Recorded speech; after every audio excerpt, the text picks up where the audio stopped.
I hope you guys are having a great holiday season. It's winter break for a lot of my people in school right now, so enjoy it. But today we're going to be talking about the players who are going to be getting coal in their stocking because they've been stinking it up.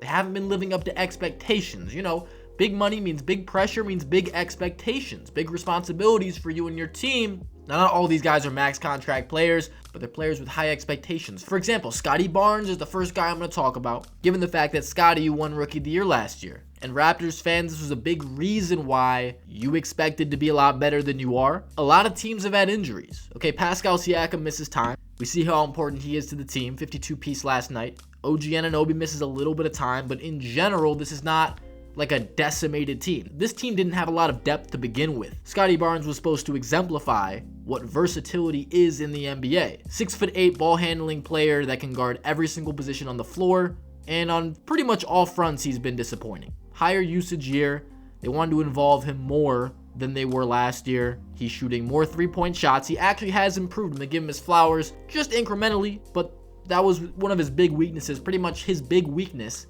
as a rookie, as a prospect. The guy can't really shoot the outside shot. He's shooting more threes. He's shooting a better percentage from three. So I'll give him that. But in general, he's had a ton of dud games. Last night he was actually benched in the fourth quarter, and for good reason. The Raptors went on to win a game that they probably wouldn't have won if he was in the game.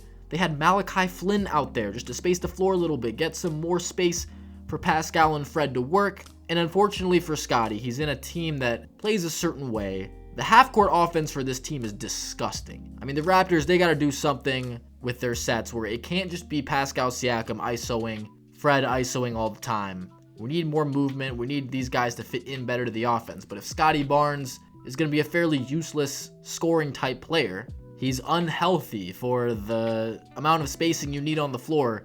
If you want to play with star players, you need to be able to play in space to have a fluid offense.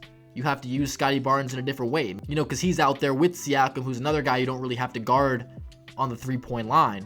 Listen, sophomore slump is common. He's been hard to watch at times. He's had a couple big games. They're fairly few and far between. There have been a lot of single-digit scoring games where he's just brutal to watch on the offensive end. He doesn't really know how to get his own in the flow of the offense. The guy looks lost a lot of the time, and his defense has not taken a step whatsoever. In fact, it has regressed. Honestly, looks slow often at points. Next guy we're going to talk about, we're going to go up a little bit in the tier of notoriety, star power. Trey Young. Listen, you can look at Trey Young's counting stats and think he's Trey Young. He's having as good of a year as he ever does. This guy can't make a shot. For Trey Young standards especially, and as much as we know he likes to shoot the ball, three-point percentage has been awful. He's also been his worst finishing at the basket as he ever has, along with his worst three-point shooting season ever to this point, and playing alongside DeJounte Murray, an offense that has not been utilized to its full potential. What you can do with these two guys, how dynamic your sets can be, there is so much potential here. Listen, I'm the first to say Nate McMillan is not the right guy for this team. I made a video about Trey Young and pretty much the whole situation with him and Nate McMillan recently. I did give Trey the benefit of the doubt in general. I did say that Nate McMillan is the problem, and this lack of an offensive mentality to form real sets that aren't just ISO and pick and roll every single play with one of your two star guards. You know, that might utilize some of the other players on the team and make your team a little bit less predictable. The offense looks absolutely nasty, but Trey Young also contributes to this problem. I'm not saying he is the reason it exists, but he is easily willing to play like this. In fact, he's never not played like this. He's never been on a team where he's been off the ball and had to play as an off guard and get open. He has always had the ball in his hands. So he kind of has to do everything, or he thinks he has to do everything. I have to dribble the ball every play. I have to get the assist or the point. I have to be responsible for everything that's happening. My usage rate has to be through the roof. Doesn't know how to play without the ball in his hands. And that's a problem, especially when you can't make shots. And that's a big reason why the offense looks terrible. I mean, look at the end of the Magic game was one prime example.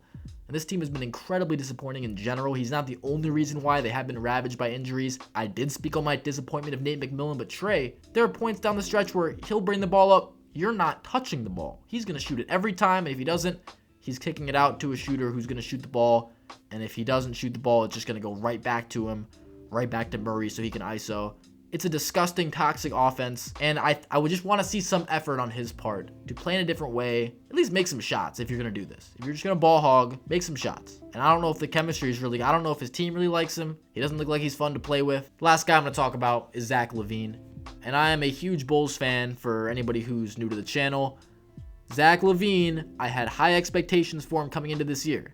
I'm aware of the knee stuff. Yes, he came in fresh off of surgery, fresh off a max deal too. And look, I allowed him some time, in the beginning. Like, get his feet under him. He didn't look like himself.